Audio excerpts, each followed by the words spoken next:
আমাদের বাসার সামনে বন্যা হঠাৎ করে রাত্রে থেকে শুরু হয়েছে। দেখেন কি অবস্থা, মেইন রোড এটা, এই যে গাড়ির নিচে মানুষজনের দীর্ঘ অবস্থা। দেখুন কি অবস্থা দর্শক, হঠাৎ করে বন্যা শুরু হয়ে গেছে। আমাদের বাসার সামনে মেইন রোড, উপশহর, রোডের ভিতরে গলি।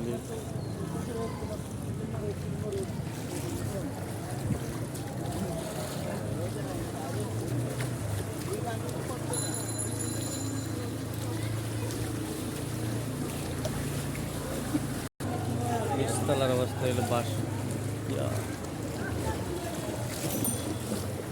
বাসা নিচতলা।